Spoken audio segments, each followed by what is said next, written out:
Hey guys, it's me back again, and in only 2 weeks, right on schedule, I'm planning to post a video every 2 weeks from now on. We're gonna see how that goes because I am in school and I have a job, and sometimes life just happens, but that is the goal. Also, in my last video, I said I was gonna try to make a new avatar to replace the one that I'm using right now, which is from my IVAS paint days. It's a few years old. But between then and now, I haven't had the time to make a new one, so we're going to be using this one until then. But today, we're going to be redesigning some of my old OCs.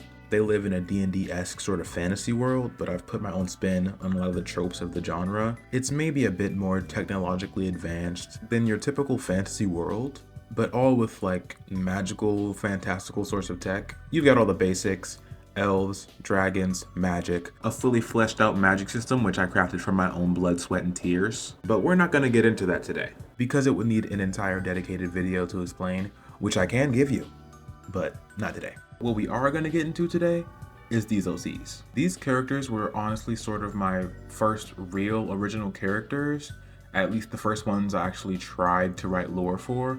The basic outline of their story, both before and after I rewrote it, is this.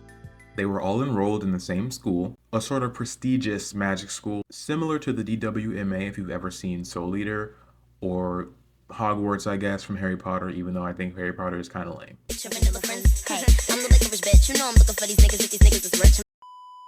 It was led and founded by this really sick council of magicians who maybe defeated some great evil and sort of opened a new chapter in history, at least for the people in their country. But what I'm getting at is these people are like super fucking awesome, but also very old school in their ideals. They definitely count as the older generation, and so naturally they're mentoring the younger generation, who are these more progressive students.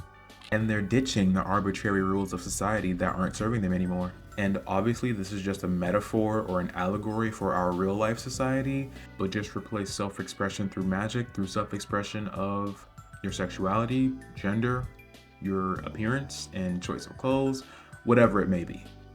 So basically just all kinds of fantasy identity politics. The story trails on into a whole saga about generational divides and self-acceptance and gender and magic, all with that shonen bow on top where you have multiple story arcs, a huge interweaving plot, and still get to see some action.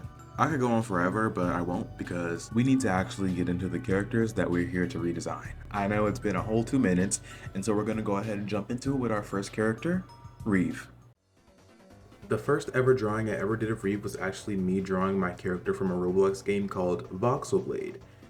And eventually I just began developing him into his own character, but he did start out as literally my Roblox avatar, maybe like, I don't know, 2 years ago or something.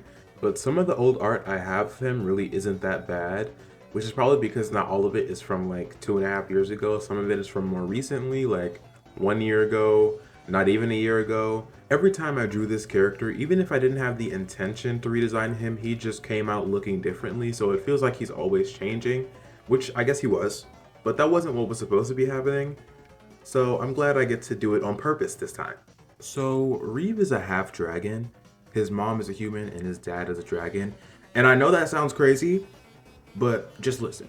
So in a lot of fantasy worlds, dragons are sentient. They like have human intelligence and can speak, and sometimes can shapeshift into a humanoid form, which is how they would have copulated? I'm trying to figure out the least weird word to use, but we all know what they did, so I might as well not even dwell on it. And as far as how exactly his mom bagged an arcane beast, I don't really know, but good for her.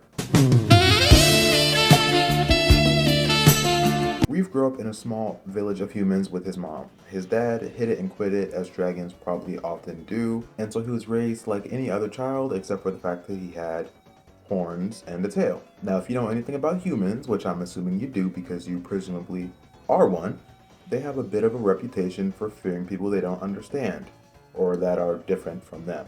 Especially the type in these small religious villages in a time like before science and stuff like that. The adults looked at him with contempt and disgust, and the children bullied and ostracized him.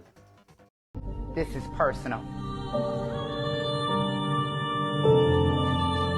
But I imagine he didn't let it faze him too much, because in the end he still had his mom, and she of course still loved him, so he was never really alone. But when he was maybe 8 or 9, he started developing magic.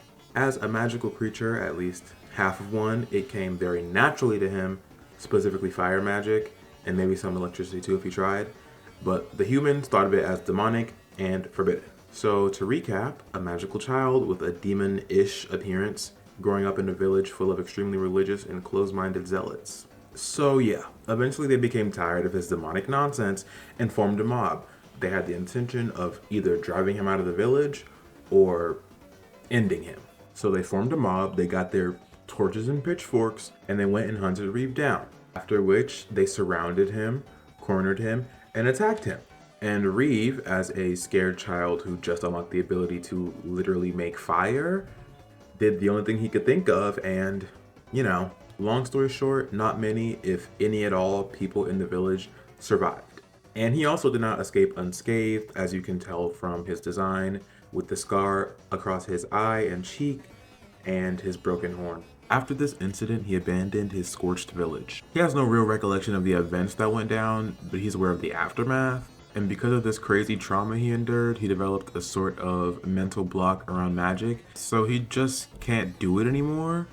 His connection to it is like severed. Think of it as like putting your phone on airplane mode. You know, you can no longer connect to the Wi-Fi. I know you see him using magic on the screen right now, so I sound like a liar, but I'm gonna explain that it's not natural. Like, he's not connecting to the greater ether of magical forces in the universe or whatever. Anyways, after abandoning his village, he eventually made his way to the nearest city.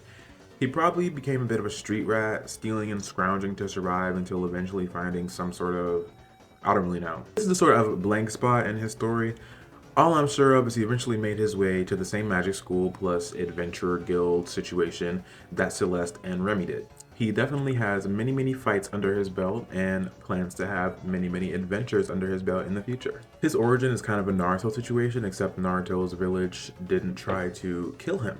And on that topic, as a dragon, he does have an attraction to shiny things like golden gems, of which I tried to incorporate as many of them as I could into his design without making him look particularly rich, because he is definitely poor, you know, street level. Like, he's not rolling in it, you know? But I specifically placed a lot of these gold accents in his design around his face, which is where he has the most scars, because I wanted to make a reference to the Japanese art of kintsugi. And on this topic, I think Google can explain better than me because I only have a baseline understanding, but I'm going to tell you what Wikipedia says. Kintsugi, meaning to join with gold, is a reminder to stay optimistic when things fall apart and to celebrate the flaws and missteps of life. Embracing imperfections and scars can result in something more beautiful and valuable. And I think that was just something that would have been nice to incorporate into his character, considering everything he's been through and the fact that he does have a lot of scars.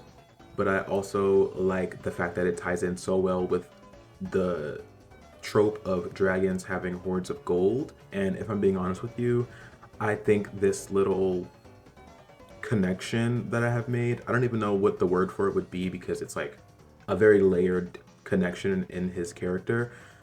I just feel like so smart for just stumbling across it because it wasn't my intention from the start. I don't know.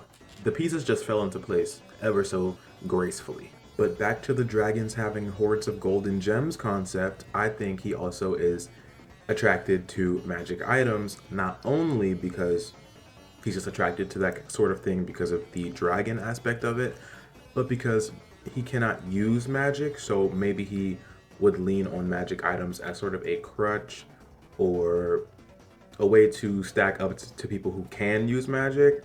The main magic item that he has is his gauntlet, which allows him to use simple magic, just expelling a certain elemental energy from the palm of the gauntlet. And his gauntlet gets its energy from elemental crystals, which exist in this universe.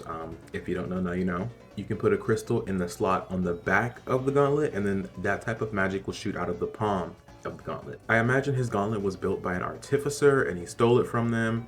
Either that or it was built by his friend. We'll get into them later. But the gauntlet is not his only magical item. He also has a short sword, which looks rather normal, but the crazy thing about it is that it can transform between a regular short sword and a polearm. I want to say it's called a glaive, but Google is giving me conflicting information on what exactly a glaive is, so take that with a A glaive of salt. A grain of salt. I also designed him a pair of Hermes boots, which would like essentially give him super speed, because I felt like his 2 magic items weren't enough. But he's not wearing them in this drawing. You'll see them at the end in the bonus art. Though it's not like he's weak, even though he cannot use magic, because he is still a dragon. So on top of the natural athleticism that grants him, he also has a resistance to fire and weak fire breath. Like, he's not going to be setting anyone ablaze, but he'll never need a lighter in his life, so that's pretty cool. And I know even though he's half dragon, it really looks more like 20% or something. That's because I figure he has a similar thing to his dad, where he can change back and forth from dragon to human, and I guess because he was born a human, that's his default state. So he can shift back and forth between mostly human and mostly dragon, changing into a form where he grows scales and claws and gets stronger and tougher, and of course gets stronger fire breath, and maybe wings, I'm not sure. This is again something similar to Naruto, where he goes into his tailed beast state and gets a buff for a power up, but that's enough Naruto references. His fighting style is mostly hand to hand, very quick on his feet and agile, doing all sorts of flips and things. It's all very shonen. I think you guys get the point. To get into his actual design, I wanted to give him movable clothes because he is fighting and sometimes stealing and doing parkour through buildings and stuff. And I went back and forth over how to add interest to his design, because my issue wasn't what to have him wear. I knew the general idea. It was how to make the design have enough visual interest without being too busy and crowded. But I think I got it to a healthy middle ground. I guess you guys can tell me how I did in the comments. Anyways, I feel like I've been talking about him forever. But here's the new and improved Reeve Bellerin, the first of 3. I hope you guys like him because it took me forever. And here's where I would say, let's get into our next character, but we're not gonna have time for that in this video. I planned to do all 3 characters in this video, but it doesn't seem like I'm gonna have time because currently it is Tuesday evening and I'm not even halfway done editing this video. I underestimated every single part of how long this would take, but I'll make you guys a deal. I'll upload this one on Wednesday, and then I'll come back with part 2 featuring the other 2 characters on Saturday. So I apologize for coming a little bit short, but I hope you guys will tune back in on Saturday and get that second part. So I guess all that's left is to say thank you for watching. Like and subscribe if you want to see that second part on Saturday, and mark your calendars. I don't know. I don't own you. Anyways, bye, and I'll see you guys on Saturday.